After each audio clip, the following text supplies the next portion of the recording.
Right friends, welcome back to second capsule for 43rd week. This is on financial sector and regulators. Several students are asking about regulators, and in banking awareness lectures we discussed, and here I compiled almost all the financial sector regulators, so who controls what, and this is a very important capsule. Here I am reflecting in current affairs because of the reason several examinations are due, and it is equally important for the persons whoever are appearing for civil services exam also. This is very important because you will have a clear picture of who regulates what in our country. First of all, Reserve Bank of India. I am not going into the details. If you want more, please listen to the lectures on banking awareness. Here my emphasis is who regulates what. Reserve Bank of India is basically monetary authority. Monetary authority looks at money circulation. That means it looks at inflation. Inflation target is given by the government, and Reserve Bank of India have to work within that framework, and monetary authority is Reserve Bank of India. Then money market instruments, treasury bills, certificate of deposits, commercial bills. These are all money market instruments. So money market instruments regulated by Reserve Bank of India. Then foreign exchange regulator is Reserve Bank of India. Currency management lies with Reserve Bank of India. Prepaid instruments, prepaid payment instruments are like mobile wallets. They are regulated by Reserve Bank of India. Similarly, RBI regulates the government securities market. Government securities are regulated by RBI. Then Reserve Bank of India is a banker to governments, banker to central government, banker to state governments. Not only that, it is a banker to scheduled banks. And if you look at Reserve Bank of India, as I have already told you, it regulates all types of commercial banks. Then if you look at non-banking financial companies, some of the non-banking financial companies are regulated by Reserve Bank of India. One example is the leasing companies. Leasing companies means when somebody is purchasing some equipment, it can be given on lease. For example, I am taking the equipment in connection with the drilling of oil, and some firm will invest in it. They will purchase that rig and subsequently they will give it on lease.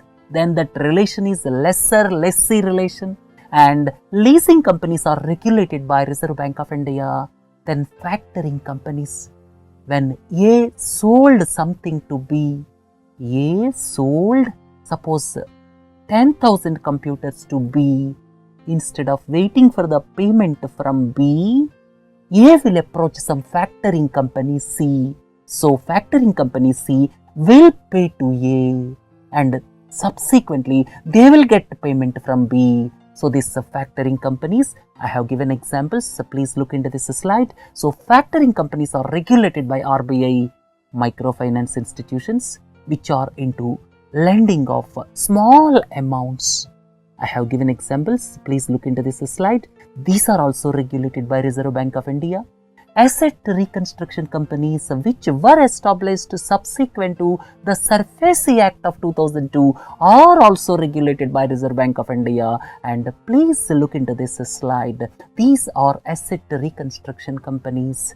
Here, the bad loans are purchased by asset reconstruction companies by paying 15% upfront payment and giving 85% security receipts, and that will be paid subsequently. So, these asset reconstruction companies are basically established to purchase bad loans from banks. So, asset reconstruction companies, examples I have given here, please look into this slide. These are regulated by Reserve Bank of India.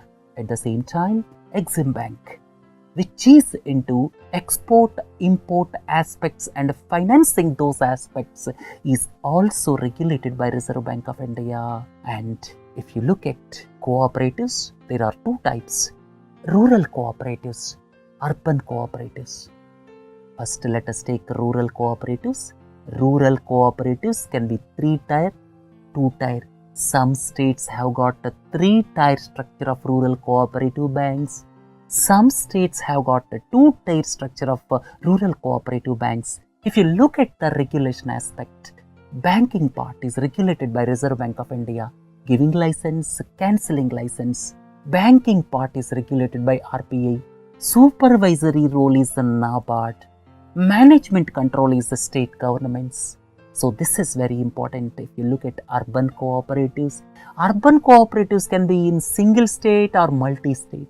If urban cooperatives are in single state, banking regulation is RBI, management regulation is state government. If urban cooperatives is multi-state, then banking regulation is RBI, management regulation is central government. And I have given examples for urban cooperatives here. Please look into this slide. Then if you look at standalone housing finance companies, I have given examples here.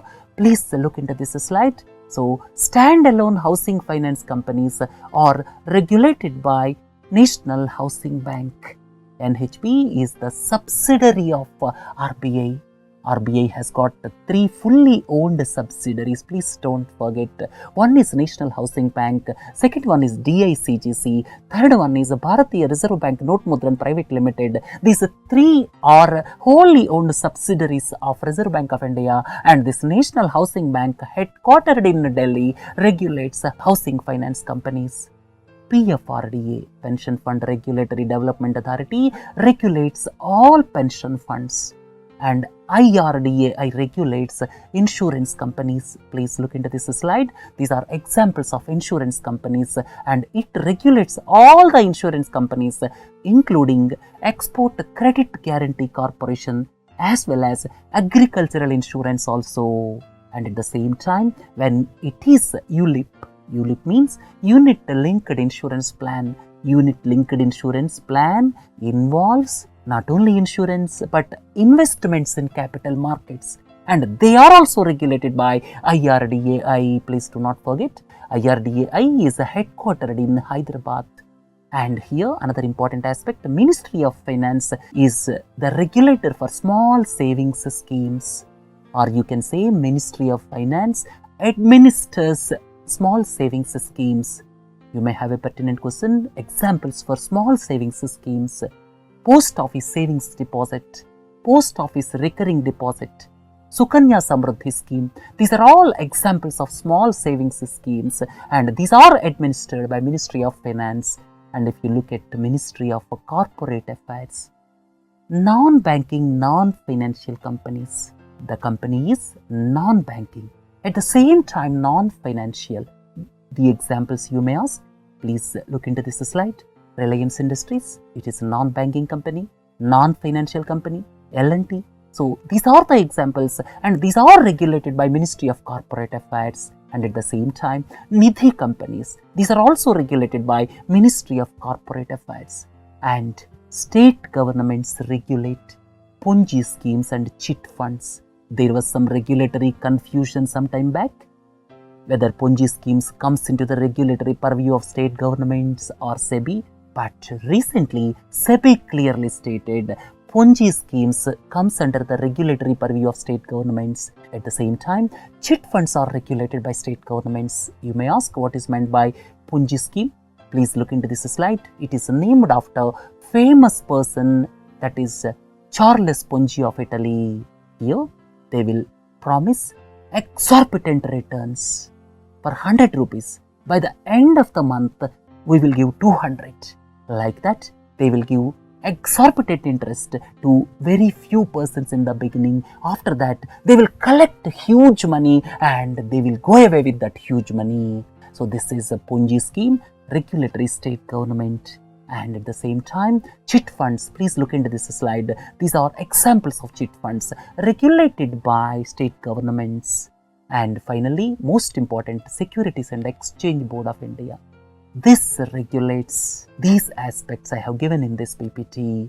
Merchant banks, investment banks. Investment banks, when they are operating independently, that is under the regulatory purview of SEBI. Merchant banks are regulated by SEBI. And internationally, you may ask examples of investment banks. Please look into this slide. These are examples of investment banks. and they look at the mergers and acquisitions of big entities, and they give advice to big companies. And capital markets, you may ask, what is meant by capital markets? You are investing in shares, you are investing in debentures, you are investing in bonds. These are examples of capital markets. Stockbrokers, then real estate investment trusts, then mutual funds, then infrastructure investment trusts. These are regulated by Securities and Exchange Board of India. At the same time, alternative investment funds. Alternative investment funds means angel investment, then venture capital, then private equity. This angel investment, venture capital, these are the funds for startup companies.